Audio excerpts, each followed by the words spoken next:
Hey folks, I'm Mike. Do you hate ads? I hate ads. You know what I like? Patreon.com/Inkdependence. It keeps this blog ad-free. Hello folks, welcome to Inkdependence.com. I'm Mike, and this is an ink from Birmingham Pen Company. This is G.C. Murphy Tarnished Nickel. The Birmingham Pen Company has been around for a while. They've changed names a time or two in there, and it's a website that you probably ought to check out. They have really nice inks, and they're very reasonably priced. This is a 30 ml bottle. Glass, and it's $5.99, and they make these inks in-house, so that's pretty cool. Additionally, each of them has a little bit of history behind it, and you'll see there's actually a nice little write-up on the side of each one. This one says G.C. Murphy originally opened in Pittsburgh in 1906. G.C. Murphy was a five-and-dime variety store founded by George Clinton Murphy in the suburb of McKeesport. The chain grew to 529 stores around the country by 1976. So this is not one that I grew up going to, but this is made in Pittsburgh. And man, this is pretty cool stuff. So this ink company is one that has sort of been on my radar for a long time, but I'd never tried any of their inks. I was talking to my friend David at the Raleigh Pen Show, and he was letting me write with his pen, and it had this wild ink in it, and I'm like, that's cool. And he told me it was from Birmingham. I'm like, oh snap, I guess I need to check them out. So I did. This is Tarnished Nickel. It's not the ink that was all crazy, but it has become my favorite out of the ones that I got. So I ended up getting a fistful of these little inks bottles because they're like $5.99 a piece. And so, you know, the cost of entry is quite low. So this is Tarnished Nickel, and here's what it looks like on some paper. I had this in 3 different pens, and as you'll see, it is a really cool, not quite black, sort of dark blue, green, gray color.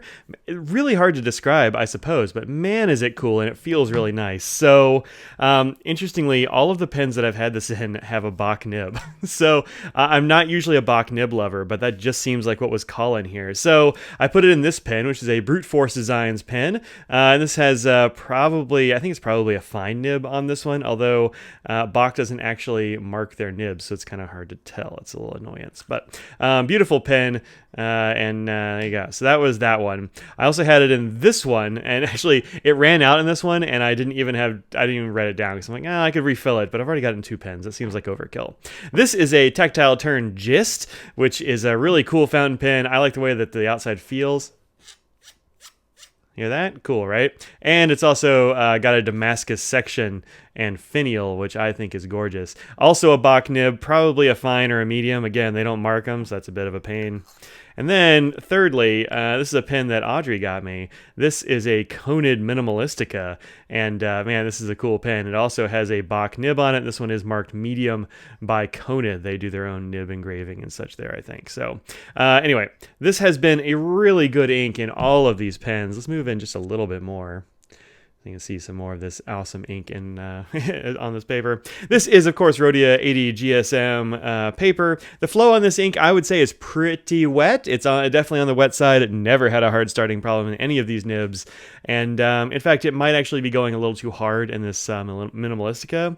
It does tend to, I don't know, this seems like a wettish nib, and it's also kind of a wet ink. So there you go. Quality's pretty saturated, pretty smooth. You do see a little bit of shading here and there. You see more in this swatch than you do probably down here in this writing sample. And that's just because it's a fairly saturated ink, but it does have enough, I think it's a cool enough color that, it deserves to stand on its own. It doesn't need like sheen or whatever. I think it's pretty dope. As far as performance, I did have a little bit of bleed on this 20-pound paper. This is, of course, that Staples 30% recycled paper. And then you can see here, this bottom one is the, what is that one? Yeah, nice. All right, well, that was the Gist, I suppose, is actually what this one was. Let's see, medium Conid Bach. From an unknown but wet nib. Yeah, so this has got to be from the Gist. Interestingly, the Gist really bled through, whereas it doesn't really bleed through much from my Conid nib, which feels a bit on the wet side. But this one I think is finer, and so it might tend to like sometimes cut through fibers a little bit more. It's not super fine or anything. You can tell that like this ink spread a little bit after the fact. So I don't know. It wasn't really behaving itself out of this particular nib, but with the Conid nib, pretty good. So I think your results are going to vary based on paper and nib choice.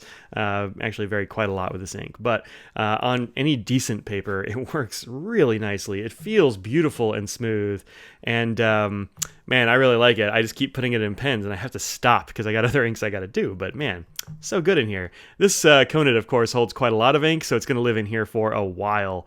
And well, we'll see when I run out, but it's not going to be soon.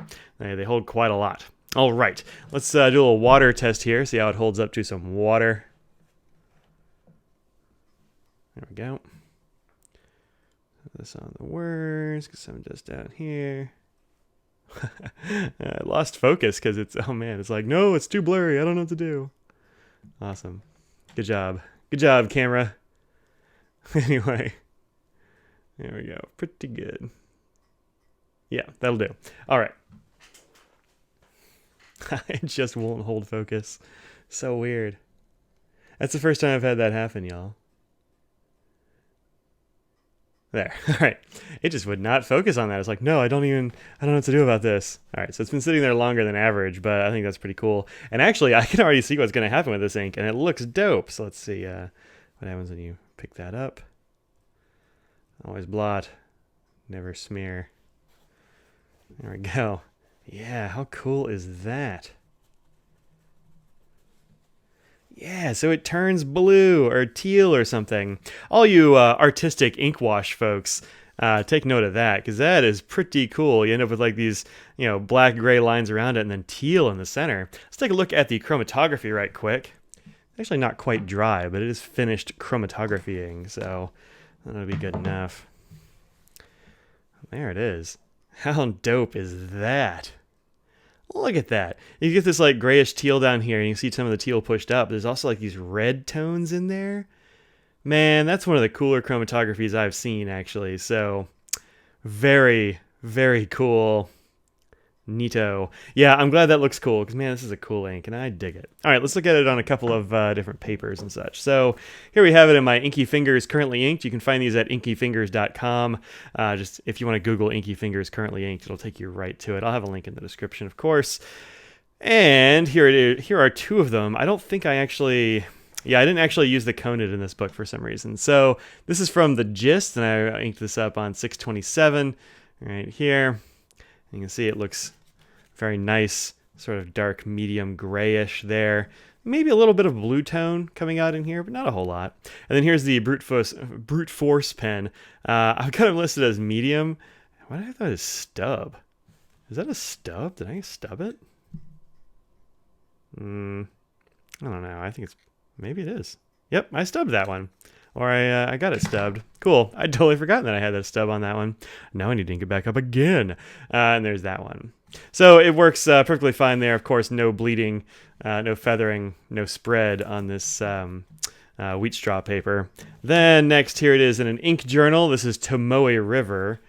And let's see. So there's one of them. There's the Gist right there. And actually, you get all kinds of cool tones in that one on Tomoe River. It looks real good. And then down at the bottom, you've got the Brute Force pen. Right here, you get some more like gray action at the corners, which is neat. And then here it is from the Conid, right there. Yeah, so this looks really nice, and I think performs super well on those papers, no doubt. All right, let's take a look at it on the coloring card. It looks like this. There we go. Better. And you can get a good look there at the different kinds of colors that we got going on in this ink. Also, little writing samples on the back. I like to do that on the back of these coloring cards. This is the Bach Fine or medium, who knows? And this is that Conid medium. So there you go. All right. So that's the coloring card. As for things that are close, like I was thinking there weren't that many, and then there were a few that I found. So this is Monteverde's Black Ash, which is actually kind of close, like way closer than I thought it was going to be. I think it's maybe closer to black than it is to this one, but Monteverde Black Ash. I'm actually not even sure where I got that one. I didn't write it down, and it's not a color that I've actually used yet, so I need to check that one out. Probably I'm gonna love it.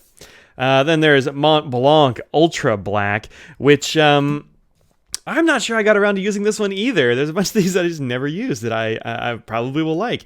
This one I remember people didn't like because it's called Ultra Black, but it's not all that black. Like, it's definitely more of a, I don't know, brownish, reddish gray. There's, I think, some more brown red tones in here than you'll find in Tarnished Nickel, but pretty darn close anyway. I'm going to give that one a shot again.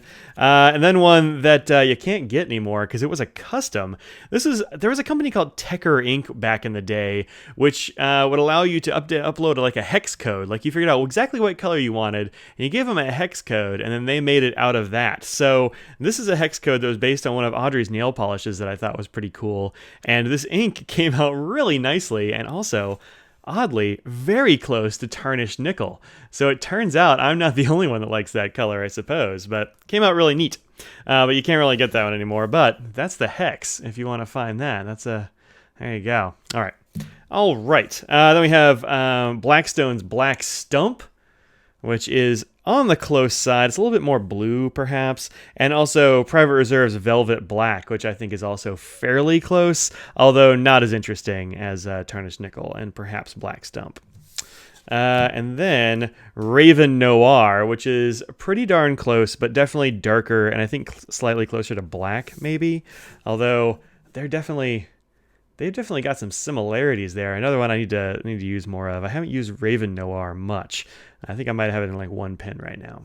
And then one that I reviewed very recently, which is a new ink from Franklin Christoph. This is Graphite 4B. And you can see where it's sort of, it's quite different. So I've been saying this one has like a lot of blue or not blue, but like brown and I don't know, maybe like a slightly purplish reddish cast. You don't get that in 4B. 4B is more or less just a straight up bluish gray, I suppose. And quite different, but get a warmer tone here, cooler tone here. And there's so much cool stuff available in that sort of gray color family. You can really find what you like in that color family. So, all right, this has been GC Murphy Tarnished Nickel. Check this out at Birmingham Ink Co. There'll be a link in the description for this. And I will see y'all later. Like, comment, subscribe. Peace out.